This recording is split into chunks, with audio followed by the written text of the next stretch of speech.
Good morning, afternoon, evening or night, whenever you're watching this, welcome. In the early days of the COVID pandemic, I made a very strange video for a Mudlarking channel, a visit to an old dump site where I didn't touch anything, didn't pick anything up, and didn't take anything home but memories and footage.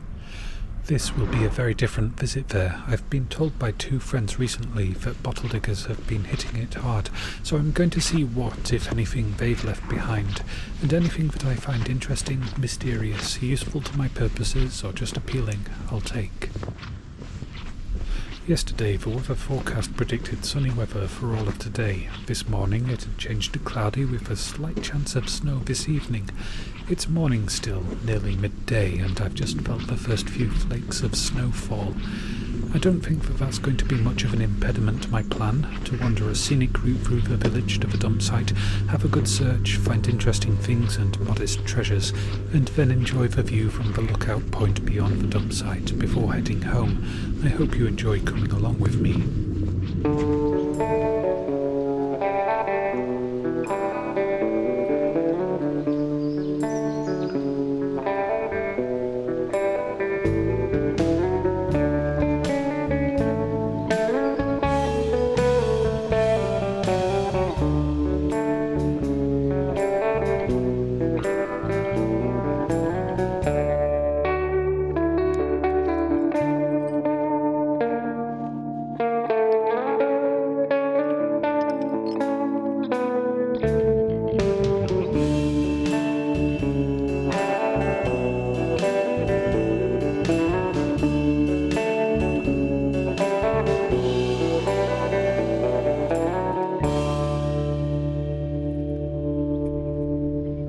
During the first lockdown in the UK, I was kind of forced by circumstances into living in this old and historic village.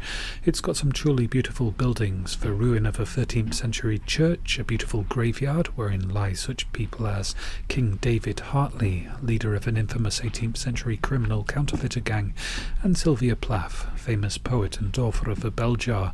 And there's nice views, nice drinking establishments, nice walks, and some of my best friends live here, so many worthwhile reasons for me to come back again and again for visits, and I hope that some of what I'll show might make other people want to visit too. I am in no way sponsored or affiliated with any tourist board, though if any tourist board is watching this and would like to sponsor a visit from me, then by all means please do get in touch, preferably with a map to any decent treasure hunting spots in the area. This ruin was a church dedicated to St. Thomas of Becket, built in 1260 and with alterations and expansions added through the centuries that followed. It was considerably damaged by a storm in 1847, so the parish built another church which stands close by in the same surrounding graveyard, and this one was left to ruin. I do like both buildings, but for different things. Live music, I like the building with a roof and vaguely comfy seating. Music videos, well, I've seen a few being shot in here. Straight out from this door, it's somewhere close to the line, the grave of King David Hartley. Hanged near York in 1770, a rural Yorkshire weaver who became the leader of a coin clipping and counterfeiting operation, which was so very successful that it brought English currency very close to the brink of collapse. I don't quite understand the urge to leave coins on his grave now, but that is what people like to do. I think that he would probably appreciate the gesture, and if ghosts are a thing and he haunts this place, then this might make him smile. Of course, if that is the case, then I do hope the other resident, law-abiding ghosts aren't jealous of all the attention he gets.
This path was, until this morning, very narrow and overgrown.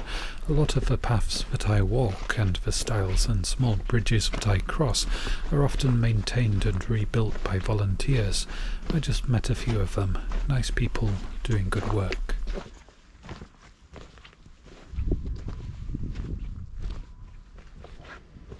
And here we go. It does indeed look like diggers have dug here since last I visited. Hopefully there'll be some good finds today. Well, before I go down the digger hole, I just need to change a bit from jeans on the outside to tall boots on the outside. It won't take long.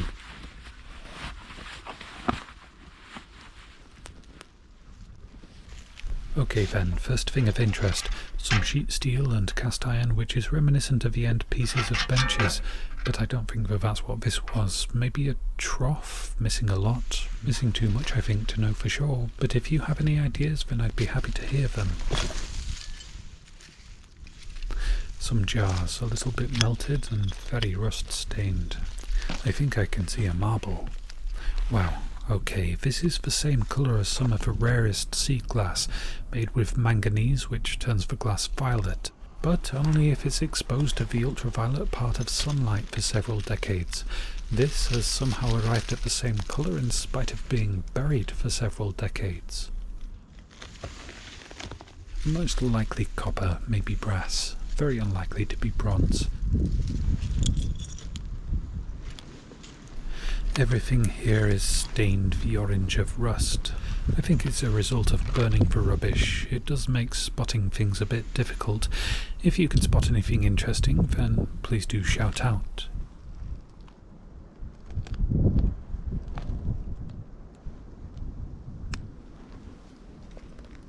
Aha, by shape, not by colour as it is usually spotted.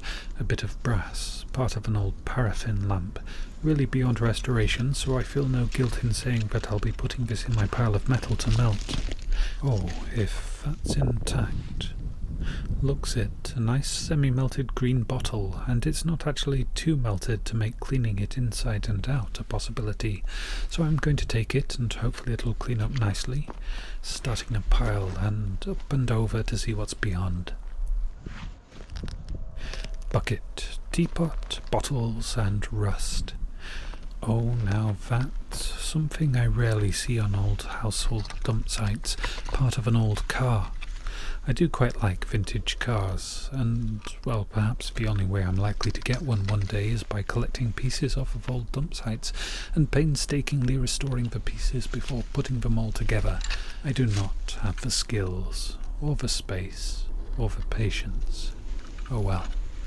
Not to say that I don't want to acquire the skills, I really would like to try restoring some things. A welding and metal fabrication course needed, I think, before I take such projects home. Unusual little jar. Think it must have been either a salt, pepper or perfume bottle. Quite sick for glass anyway. Think I'll leave it. Ah, that.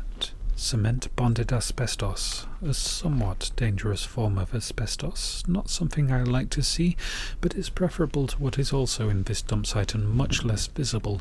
Loose asbestos fibres. A thin white line of them about 10 inches down. I really don't think it's a safe place to dig, and I shall be very cautious today to not raise any dust, and especially careful when I'm scrubbing my finds. I shall do that underwater, outside, wearing a mask. I see a handle poking out. What's it going to be?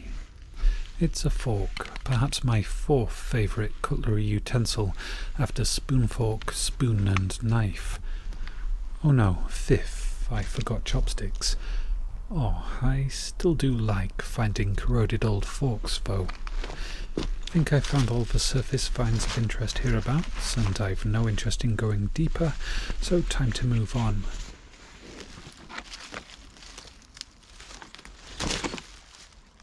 This fire extinguisher has been here every time I visited, and every time I see it, it seems to be a little bit more corroded, a little bit closer to falling apart. Still not quite close enough for me to get this little bit of brass off it. Nice to see it, regardless.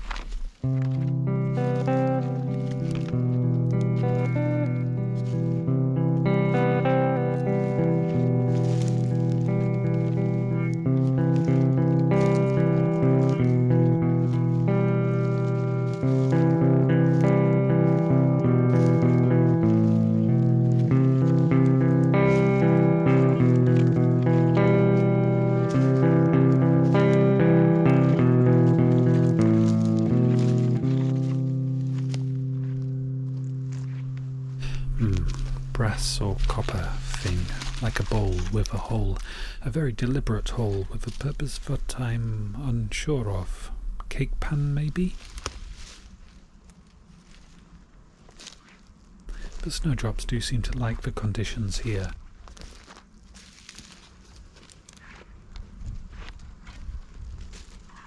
I mentioned the snowdrops, and the snow responds, getting a bit heavier.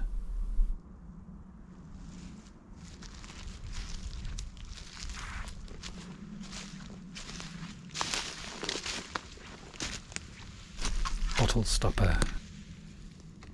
J. Pletts of Burnley. Don't think it's one I found before. I think I'll take it. I see something brass there. Oh, I have found one of these before. A vintage logarithmic variable capacitor. Not in great condition, the plates are all bent out of shape, and there's currently a worm on it, and somewhat in it. I think I'll leave it here for a while and take it on the way out if a worm vacates it. Good enough place to start a pile too. Now, a thorough look. Bottle diggers are often in the habit of chucking things they don't want into bushes around the hole, and of course they leave other things right next to the hole. That bottle looks like a later, more modern variety than most I've seen from James Simpson of Hebden Bridge. That there is quite a big dig. Fingers crossed there's some small things of interest left behind.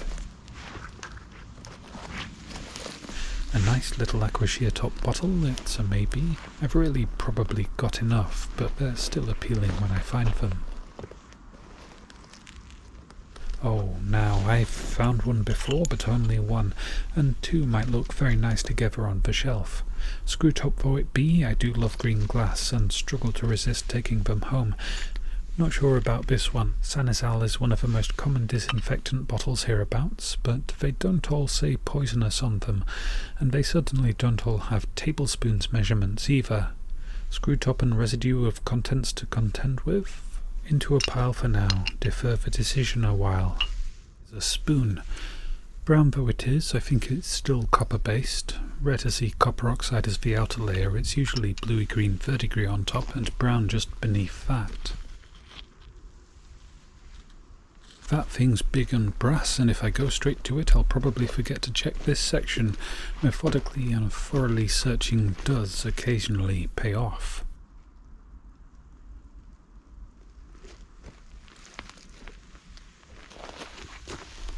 Not really this time.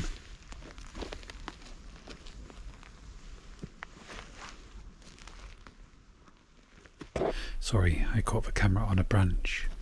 Now big and brass, so of course it's to my taste.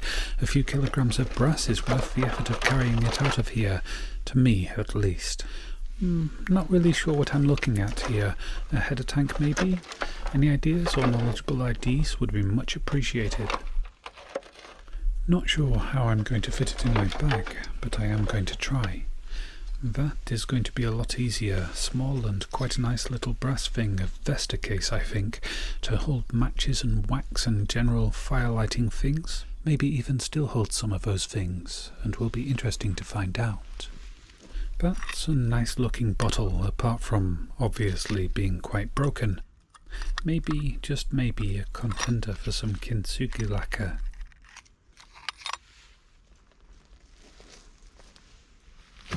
Aqua glass bottle stopper.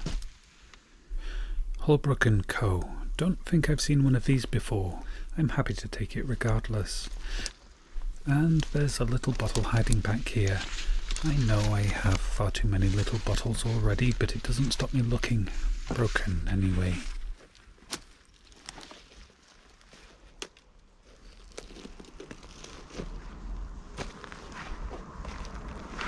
What a nice day, a dumpsite with a view and gently falling snow. Could perhaps be a little nicer without the high frequency end of a motorbike's roar making its way all the way up here. I wonder where the lower frequencies have gotten to. They're supposed to travel further, aren't they?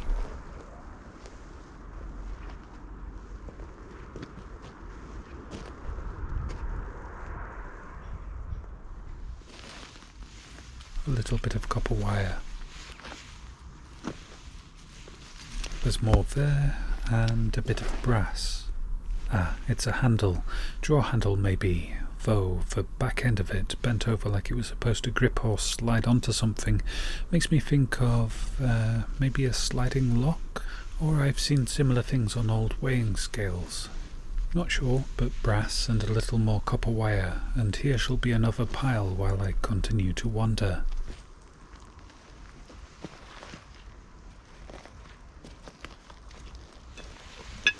Those bones look a little large for a rabbit. Maybe a badger? Can't see the skull, so I don't know. I won't linger on them. I know some people do not like bones. So, first pipe bowl of the day. It's got a maker's mark? No, my mistake. It's got a fake maker's mark.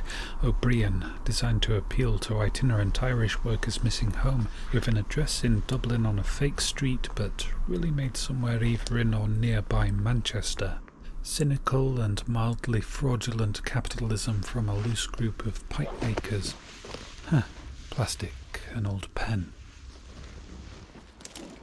I've just spotted what looks like a coin.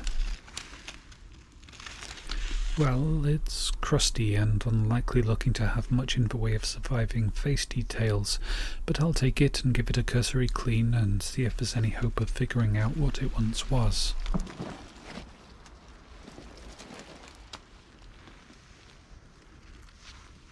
Wow, okay, it's a lens, I think, but it's the first orange one I've seen.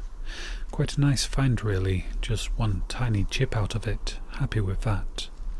And I saw a piece of blue and white, which if I can wriggle my arm through the branch maze I shall get. Crenellated roofline of a stately home, probably identifiable if it is actually of a still-standing house, and not either a long-demolished one or a pastiche by a pottery company artist.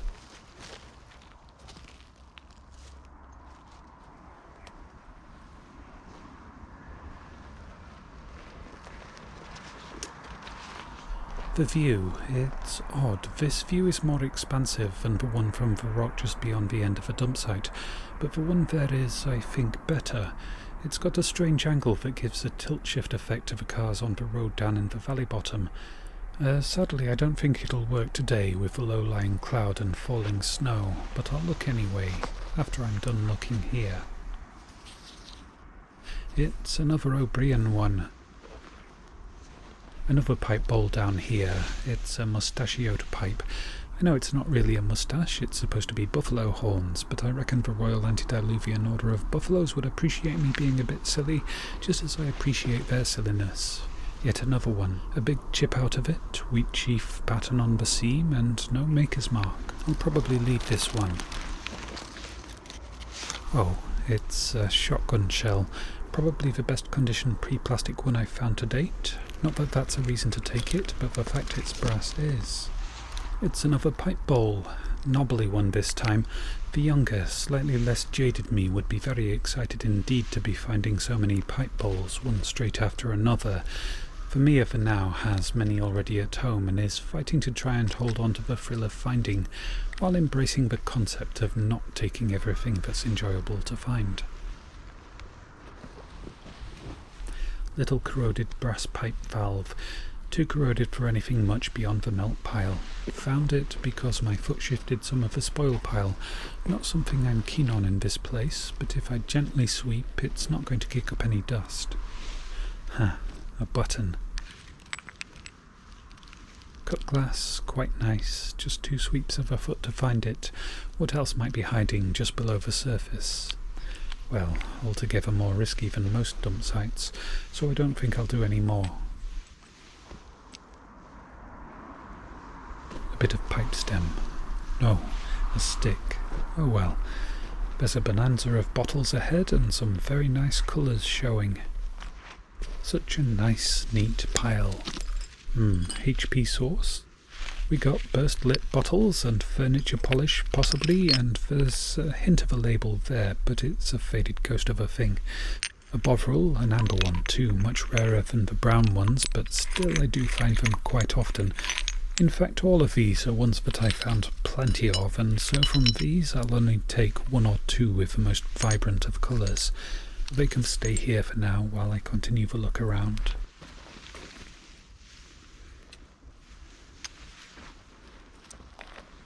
That looks interesting. Possibly part of an old battery, and my fingers do not like the feel of it. Another pipe bowl.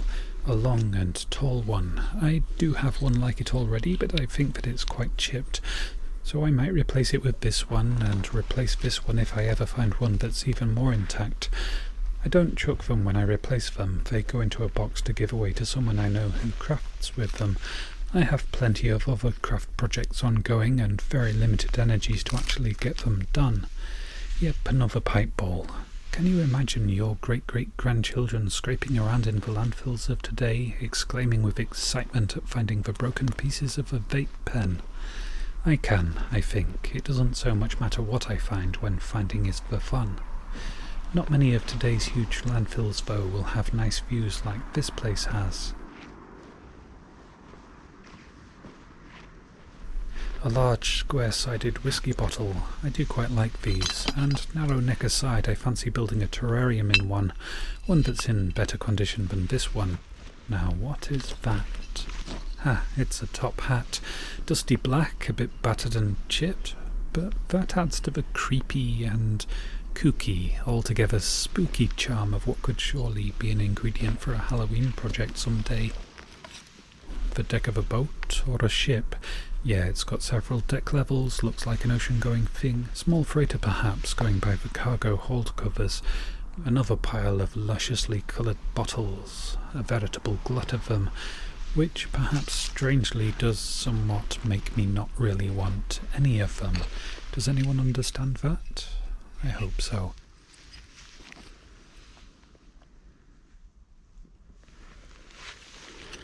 Another pipe bowl. It's another ROAB one, buffalo horn mustache pipe. I may not be quite so appreciative of finding pipe bowls as I used to be, but it is still fun finding so very many of them today. Brass too, there's quite a bit of it that the diggers have left behind, and I enjoy finding it, stacking it, melting it, and yes, there are bits of this that I might salvage to stay as they are for a craft project that I've got planned, one that at the rate I'm going is years down the line.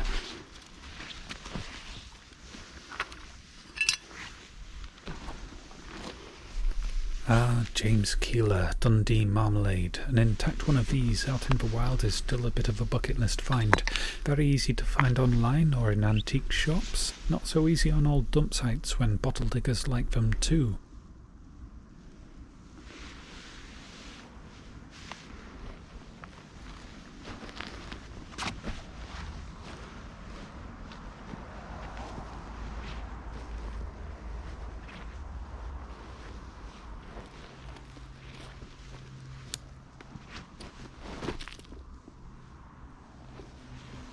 A nice colour, I'll take it, broken as it is, break it a little more and put it in the rock tumbler, make some nice pseudo sea glass, which yes does feel a bit like cheating, but I'm only planning on doing it for one video.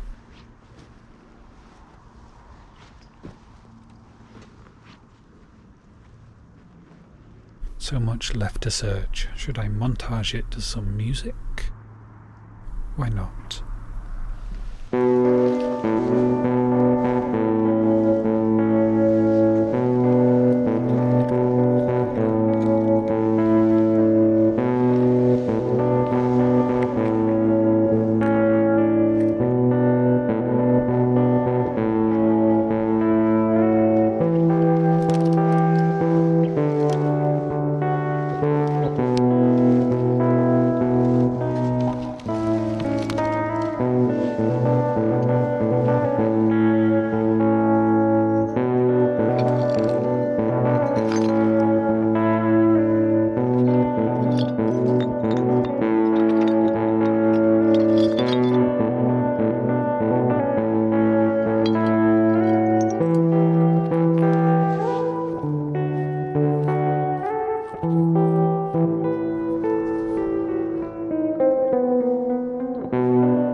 That's a shame. Maybe hit by a bottle digger's spade. The break does look sharp and new. Even now, after years of finding them, I still do like glass bottle stoppers. I see one now that looks more intact. A pickle jar stopper most likely, a nice piece of vintage glass. Nice as a thing, even if I have plenty already. Don't think I've seen such a squashed bucket before. Of course, there's no end to the things I haven't seen before. This is not the view that I value. The particular angle and range of sights isn't optimal, so instead of lingering my camera on it, I shall head down outside of the dump site. I can see a few things that might be interesting.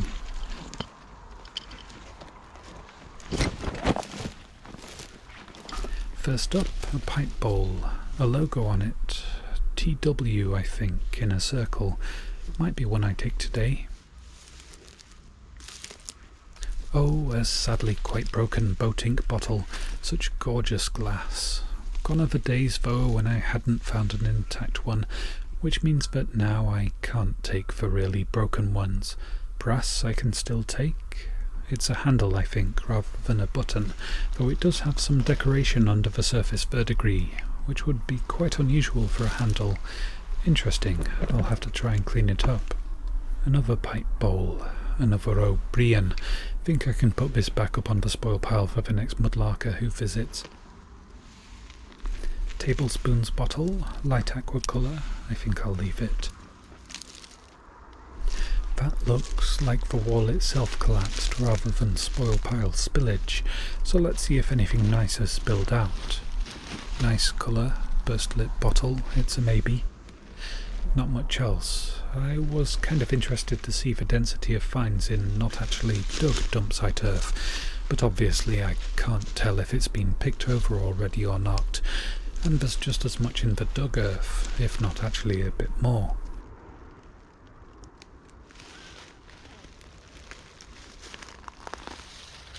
A lump of coal, as usable as a fossil fuel today as it was the day it was thrown in the dump. A fairly steep section of spilled spoil which has spread itself thinly over 20, maybe 30 metres of hillside, and maybe 13 or so metres vertical. Not the easiest bit to navigate, but I shall try to search it thoroughly. I think maybe the sensible way to do things is head towards the bottom and then search on the climb back up, and the easiest way I see to traverse this section is head across to those rocks and climb down there.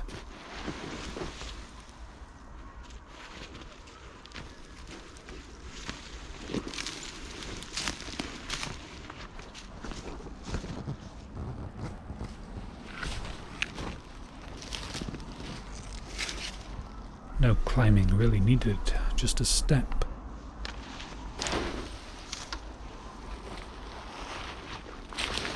I hope there's some interesting things in this spill to make this effort worthwhile.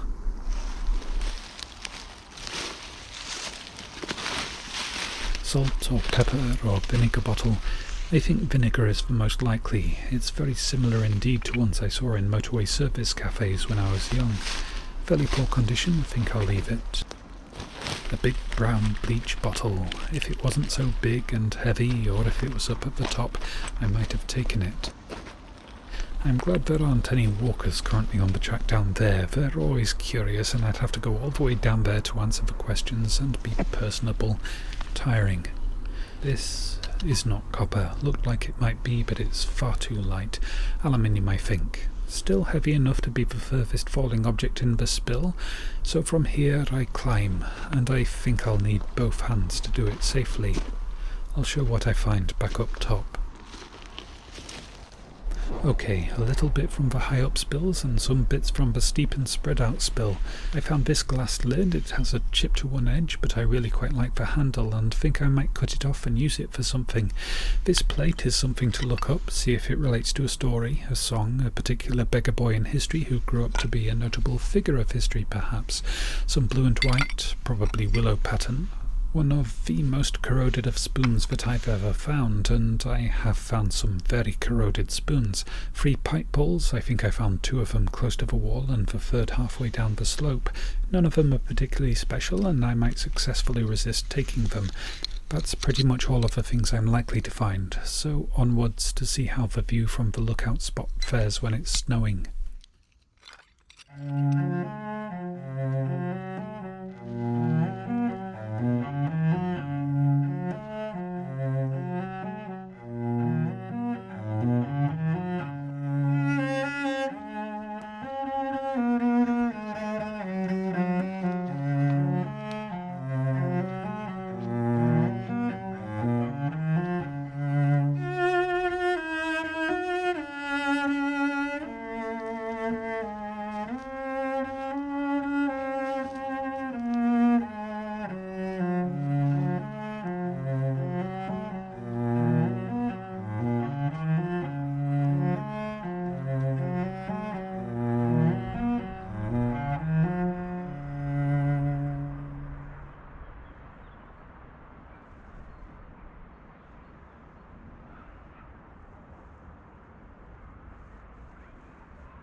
The view sadly isn't quite as good as usual. Often when the light is just right, there's a very strange natural tilt-shift effect that happens here, and the cars down on the roads and the buildings and the people, they all look like toys, like it's a miniature and highly detailed diorama that's somehow come alive. Still, it's still a better view than from most of the old dump sites I know, can see for miles and miles. Just heading down the rocks now to see if I can read some fairly old graffiti. Not as old as some that I've seen, but still long before anyone watching was born. John Ingham, March 27, not sure what that means, M looks like, and 1837.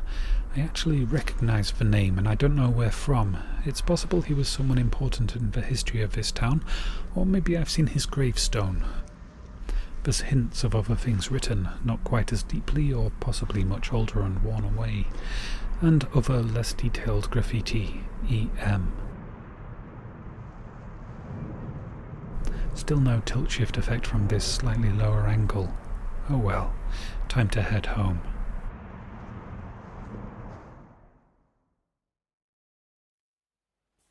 A roundup time deferred because somebody sent me a parcel, so let's do a box opening. This box has travelled all the way from Kentucky, United States, and it's from a musician known as Brandon Costello. He likes my videos, finds them relaxing, and wanted to send me something. He got in touch and actually asked what I might like and what hobbies beyond mudlarking I have, and I said model making, woodworking, metallurgy, chemistry, geography, geology, fossil hunting, beach combing, metal detecting, history, music, art, literature, poetry, and silliness. I could probably add a fair number of other things to that, like food for instance, nature and videography off the top of my head. Anyway, it's a mystery box full of who knows what. Only Brandon and maybe a customs and excise officer or two, and soon we shall know too.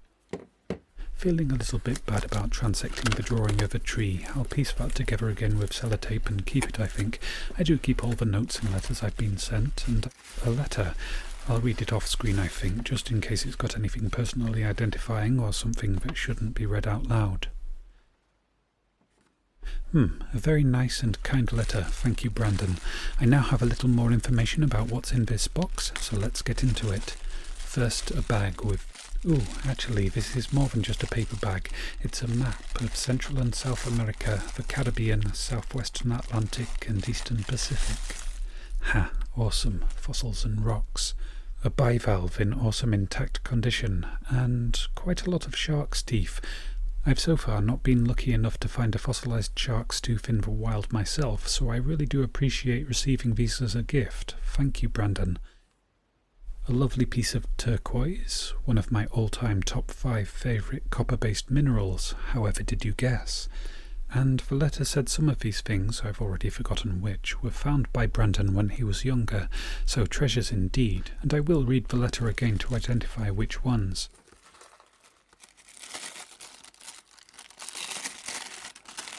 Oh, we got toys, marbles and models. I do like toys, and as is well established, I lost all my marbles long ago. It's a bagpipe-playing, kilt-wearing World War I or maybe II Brody-style helmet-wearing soldier, I guess. Cool. It's a frog. Not sure what kind, but probably one native to the US. And a horse, of course. Kentucky is famous for its racehorses, a cockerel and a sword, and probably my favourite in this bunch, a stegosaurus with raised tail in readiness to strike. I have a little shelf with some of my finds sitting on them, and this will, I think, sit there alongside them, staring disapprovingly at me as I sit at my desk playing chess when I really should be editing, at least until I build a cabinet of curiosities for them to sit in instead. A snake and some marbles, some nice colours here. I particularly like the blue one, and the smallest one is about the size of one that I recently put through an entire 4-stage cycle of my rock tumbler, and yes, I did video it. Now this one looks to be stickers, and before anyone says anything like he shouldn't be self-promoting in a gift, well, I invited it. If someone messages me saying they want to send me a parcel, I'm probably going to look at the social media page that the message was sent from, and I found that Brandon's page was liked by a musician that I've liked for more than a decade. So I listened to some of Brandon's music, I liked a fair bit of it, and I told him so. So these stickers were very much expected, as was one of his merchandise t-shirts. All the way to the left, I'm guessing that's more than just a tuner dial instruction, maybe an indication of a radio station's political leaning too. I am a bit overly fascinated by US politics, mainly as a displacement tactic to avoid getting too upset by the politics here in the UK. Now, tie-dye t-shirt, blue, white and reddish brown. That's a colour mix that I don't think I'd have thought of myself. I think I do kinda like it though, and I am certainly not averse to wearing tie-dye t-shirts. I've had a few that I wore to destruction. Another one, in purple this time. Purple is one of my favourite colours. And for anyone who really wishes to know, black is the shade that if it was a colour would be my absolute favourite, followed by a dark wine red. Purple, particularly this amethyst shade, is certainly in my top 5, and I shall certainly wear this occasionally. Some music magazines put out by a radio station, and yes, in the letter Brandon said that these hold mention of some of his performances I shall read with interest. Oh, Porcupine Tree, a band I know, but not one that I found easy to get into. Perhaps reading a gig review might give another perspective, another potential avenue towards liking them. Brandon, is this put out by the same radio station you work for?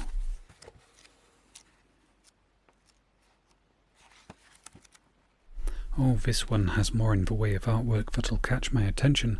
I really do like psychedelic-style band posters, and I still regret a little not staying at an auction years ago and having a bid for a bundle of original late 60s, early 70s posters, including a Jimi Hendrix one, King Gizzard and the Lizard Wizard. Yes, I have heard of them, but maybe I'll actually give them a listen when I'm done filming this.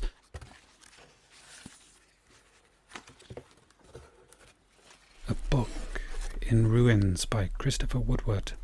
I should probably admit that I don't really read many non-fiction books. Is it a failing that I tend towards fiction, fantasy and absurdity? I don't think so.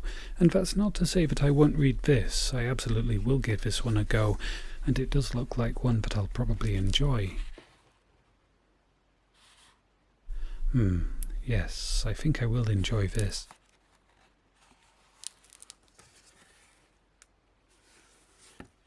And another book, All the Best Rubbish by Ivan Noel Hume.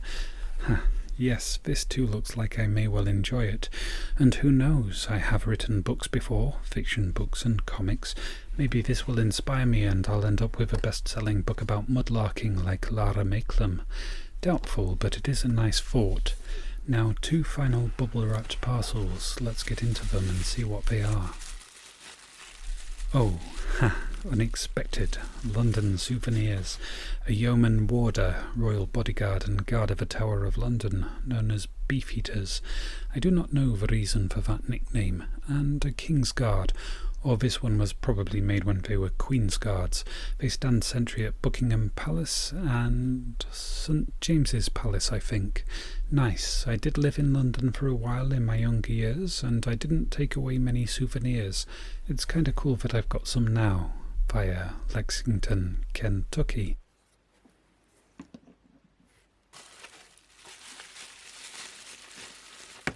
And last, but by no means least, a resin figurine of possibly Confucius and a goat. Cute. A little stained wood plinth for it to go on, and he's holding what? I think it looks like maybe a lotus flower. Well, that's a nice and quite surprising end to a quite surprising box. Thank you so much, Brandon. It's been fun to experience, and I hope it's been fun for you and other people to watch along. Now, I do not wish to actively encourage anyone to send me anything. Brandon approached me actually wanting to, and I've had several inquiries over the years asking if people could possibly send me things. I've been a bit resistant. I don't really want to give out my address, but now I have arranged a postal address of sorts for the next few months at least. I'll have to sort something else in the longer term if people really enjoy me doing unboxing segments, but for a few months at least the address is up down in the video descriptions of all my videos. Just please do be aware though that costs of posting parcels can be considerable if there's oceans to cross. Thanks again to Brandon for sending this interesting curated box of curiosities, and I do hope that you've enjoyed this segment. Now it's time for the roundup. I was right that day. The snow didn't get in the way of my search, and I actually quite enjoyed it. It did get heavier that evening. I woke up to 4 inches of snow on the ground, so I was really glad that I'd gone and done the thing while the weather was okay to do it in. I was mostly stuck indoors by inclement weather for much of the following month. I'm glad too that I gave that dump site another go. It's small as old dump sites go, doesn't often change much, doesn't often get dug. The diggers who dug those particular new holes more than a year ago now, I know one of them, and he can recognise the layer that holds the loose asbestos fibres, knows the risk, works around it as best he can. I did too. I wore a pretty good mask for some of that visit, whenever I thought that breathing in any dust might be possible, and again while cleaning the finds. I did that outdoors, kept them wet all the time I was cleaning them, rinsed them thoroughly, bagged and sealed all the sediment that came off of them. I couldn't recognise any fibre in that as definitely being asbestos, but I certainly treated it all as if it was dangerously contaminated. So I'm fairly certain that my finds now are as clean, if not cleaner, than almost all of my prior and subsequent cleanups. Very recently a bottle digger was spotted digging there without any safety measures, no mask, and he had dug right through the loose asbestos layer, as well as a public footpath. He disappeared a 5-foot section of it and left a dangerous 10-foot deep hole. Meant that the local council, already considerably underfunded and overstretched, had to expend resources filling it in and fixing the path, and of course they've re-fenced off the whole site too. I'm absolutely not against most bottle diggers per se, but I hope most bottle diggers would be against such idiocy, ruining things for everyone. By all means, let me know in the comments if you disagree. Anyway, regardless of the above average need for safety measures there, that was a fun lark. It was good exercise too, and I somehow managed to build up quite a steam even as the snow fell, and ultimately it surprised me, surpassed my expectations, and I came away with a fair number of modest treasures. Strictly in the one man's trash is another man's treasure sense of the word, none of these things have much monetary value, but the value is in the history and the future, the stories that might be wrung from them and the things that might be made.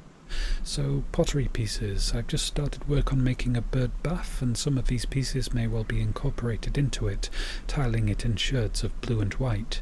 This black and white one, for Beggar Boy. I thought it might relate to a particular story, and it quite possibly maybe does. The problem is there's poems and stories and films from several cultures, all called for Beggar Boy. This one, I think, could either relate to a particular story or could just be a Victorian equivalent of a meme. Still, it's quite a nice image, and I'll keep it against the possibility of thinking up a project that it might suit. This figurine. Some figurines I find immediately spark my imagination for female augmentations and unusual replacements of lost limbs.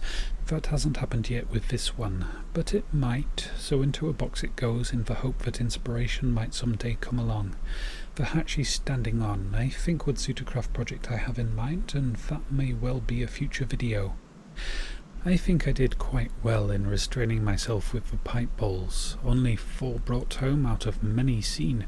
I think I saw twice as many as I left in the video. Even just 4, I think I'll be giving these away sometime. I do like the history of the Royal Antediluvian Order of Buffaloes, but I don't really want or need more than one of each different design of pipe. I might feel very differently if I was finding whole, elegant, long and intact pipes, but I don't, not yet anyway. The only intact pipe I found so far was quite short and stubby, and most of the ones I find are quite broken. The broken ceramic doll's face, I like it, might make something with it, or not. It depends on if and when I might meet up with Mudlarking with Kitten Caboodlers again. If they want it, they can have it. The doll's leg too, I do hope there's a next time. Their doll crafting channel is lovely, and I do like that some of the things I find can be useful to them. I haven't ever seen a vintage lens this colour before, a bit red, mostly orange. Any ideas, anyone, for what it might have been from? Haven't seen this colour of marble either. Anyone who knows marbles, is this a colour that was deliberately made? I really only know this colour of glass as being a result of manganese in the matrix of it, exposed to decades of sunlight, and I really can't imagine that that's how this came about, buried in a dump site as it was. I do like some of the bottles I brought home. I often bring back more than I really want for myself, and I don't sell them, so then why? The romantic part of me says to save them from destruction and hopefully get them to people who will appreciate them. I do often leave the excess ones in ruined buildings for other explorers to find, and they're often gone when I go again. The cynical part of me says it's because roundups just wouldn't be the same without them. In this case, I do really like the semi-melted bottle, even if eventually I'll gift it to my friend Phil, who appreciates them on a higher level than I do. I really like the big brown bottle, and the small bottles, and the green poison bottle, though it is a little bit glass sick, and might be put in the box awaiting the construction of a bottle polishing tumbler that I hope to make sometime. These poison bottles, I couldn't get them clean, and I did try hard. Maybe they too should be candidates for the bottle polishing tumbler. I guess that the more I put in that particular box, the more pressure I'll feel to gather the ingredients and get it built. The copper and brass yield this lark had some more interesting than usual things in it. A variable capacitor, the last one of these I found in a river that time. My brother took a liking to it and wanted to restore it, so I gave it to him. He likes tinkering with all sorts of audio gear, vintage and modern. I think this one's much further gone, but I might at least offer it to him too. A Vesta case. I do think it's still got some of the wax in it, and maybe some of the matches, albeit it's corroded and degraded, and I don't think I can check inside without breaking it. The possible coin is probably a coin, but is absolutely, positively far too far gone for my meagre coin cleaning skills to reveal what it was. Guessing just from the size that it's probably an old pre-decimal penny. This is the most intact old brass shotgun shell I've found.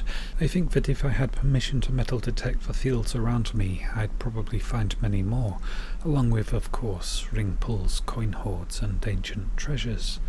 I do like finding old corroded cutlery, even if I haven't yet done anything to display the many I've found, and no matter how corroded they are, they still do not go into the melt pile.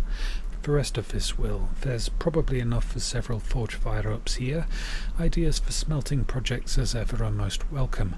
I'm not saying here that I have no ideas for forge videos, just that it's disproportional. I have perhaps 10 times as much copper and brass saved up than interesting ideas of what to make with it accounts for, and I don't really want to sell it, at least not before making something interesting, imaginative and artistic with it, and of course a video of doing so. That's the finds, and now the thanks. A big thank you to anyone who presses the like button or the dislike button, the subscribe button and the bell icon, writes a comment, replies to somebody else's comment, shares a link to my videos on another platform. It all helps. Another big thank you to all of the kind people who donate through Ko-fi, super chats during premieres, super thanks on video pages, and purchases from my Amazon wishlists. I am very grateful. And of course a thank you in advance to anyone who sends anything to the postal address. I hope that you're keeping safe and well, looking after yourself and loved ones as best you can. Thank you all very much for watching, and for now, goodbye.